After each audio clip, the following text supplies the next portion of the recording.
Hello, শুভ সকাল বন্ধুরা। সবাই কেমন আছো? আশা করি সবাই ভালো এবং সুস্থ আছো। তো আজকে একটু বাজারে ভিডিও নিয়ে এলাম আবার অনেক দিন বাদে। তো দেখতেই পাচ্ছি এখানে অনেক রকমের বাজার। তো ঘরে বাজার আছে। তোমাদের দাদাভাই কালকে বাটা মাছটা এনে রেখেছিল দুপুরবেলা। আমি ধুয়ে পরিষ্কার করে নিয়েছি। দেখো কত বড় বড় বাটা মাছগুলো দেখো। তো যাই হোক, আবার বাজারে গেছে। আমি ভেবেছিলাম বাজারে যাবে না। দেখো কি কি এনেছে। ওখান থেকে একটা এঁচড় এনেছে, দেখো কত বড়। একটা লাউ এনেছে, পটল এনেছে, টমেটো এনেছে, আর চিংড়ি মাছ দেখো কত চিংড়ি মাছ নিয়ে এসছে এঁচড় দিয়ে খাবে বলে। আর ছেলে যেহেতু বাটা মাছ খায় না, ছেলের জন্য একটা লাইলন টিকা মাছ নিয়ে এসছে। দেখো চিংড়ি মাছগুলো দেখো, সাইজগুলো বড় বড়, কিন্তু কত নিয়ে এসছে, মনে হয় 500 হবে। এগুলো বাজবো কখন, রান্না করবো কি জানি। আর ঘরে কত বাজার রয়েছে, মানে বাজারে গেলে আর কি ব্যাগ ভর্তি না হলে ওনার আসতে ইচ্ছা করে না। কোনো মানে হয় তোমরাই বলো।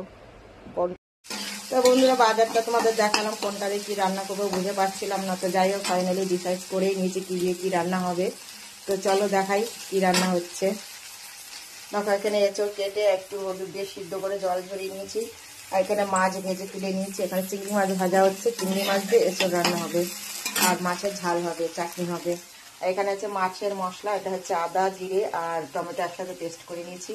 এখানে আছে রসুন পেঁয়াজ আদা আর টমেটো পেস্ট করা। এখানে আছে পেঁয়াজ কুচানো। তো চলো রান্নাগুলো করতে থাকি আর তোমরা দেখতে থাকো। তো এখানে মাছের মশলাটা কষানো হচ্ছে, এটা দিয়ে ঝাল হবে। আজকে আলু দিলাম না, কারণ এসব হচ্ছে যেহেতু, ওই জন্য এটা শুধু মশলা আদা জিরে বাটা দিয়ে এটা ঝাল করব মাছটা। তো ঝোল দিয়ে দিয়েছি। দেখো ঝোলটা ফুটে উঠলে তারপর মাছগুলো দিয়ে নামিয়ে নেব।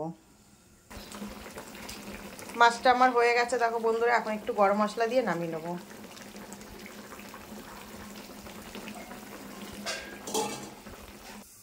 তো কড়াইতে তেল দিয়ে জিরে ফোড়ন দিয়ে দিয়েছি। এঁচড় হবে। আর দিয়ে দেবো কুচনো পেঁয়াজ।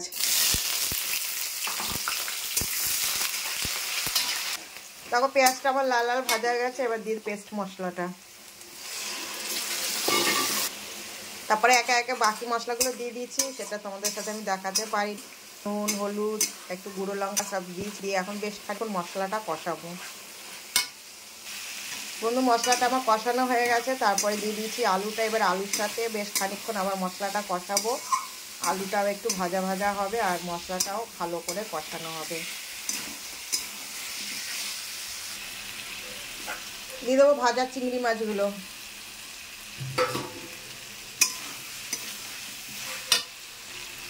এবার দিয়ে দিলাম সিদ্ধ করা এঁচড়।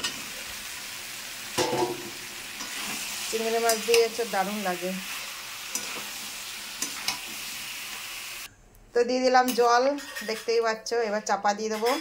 নামানোর আগে একটু ঘি গরম মশলা দিয়ে নামাবো। বন্ধুরা রান্না কমপ্লিট হয়ে গেছে, শুধু দেখাবো তোমাদের কি হয়েছে। চলো, লাস্ট ফিনিশিংটা আমি দেখাতে পারিনি। তো যাই হোক, তো দেখো ওখানে করেছি মাছের ঝোল আর এখানে করেছি এঁচড় চিংড়ি। আর চাটনিটা এখনো আছে গ্যাসে অবশ্য বসানো, চাটনিটা হচ্ছে। আর এখানে আছে ভাত। আর এটা কালকের একটু বাটাটা রয়ে গেছে। তো যাই হোক, রেসিপিটা কেমন লাগলো তোমাদের অবশ্যই জানাবে। আর রোজই আমি রান্নার ভিডিও দিই, তোমাদের অনেকে হয়তো ভাবো যে রোজই রান্নার ভিডিও দেয়, স্পেশাল তো কিছু দেখায় না, তাহলে রোজ রোজ রান্নার ভিডিও দেওয়ার কি আছে। আমরা তো মধ্যবিত্ত পরিবারে, তাই না? আমাদের তার রোজ রোজ স্পেশাল কিছু হয় না। তো যেদিন হয় অবশ্যই সেটাও তোমাদের সাথে শেয়ার করি। আর রোজকার যেগুলো আমাদের রান্না যেগুলো খাই আমরা, সেগুলোই তোমাদের সাথে শেয়ার করি। অনেকের ভালো লাগে জানি না, অনেকের হয়তো ভালো লাগে না। তো যারা ভালো লাগে বা যাদের ভালো লাগে তাদের অবশ্যই তারা লাইক কমেন্ট শেয়ার করে দেবে, পাশে থাকবে। আর সবাই সঙ্গে থেকেও পাশে থেকেও। তো আজকের মতো সবাইকে টাটা, আবার দেখা হবে নতুন দিনে নতুন কোনো ভিডিওর সাথে। সবাই সুস্থ থেকো।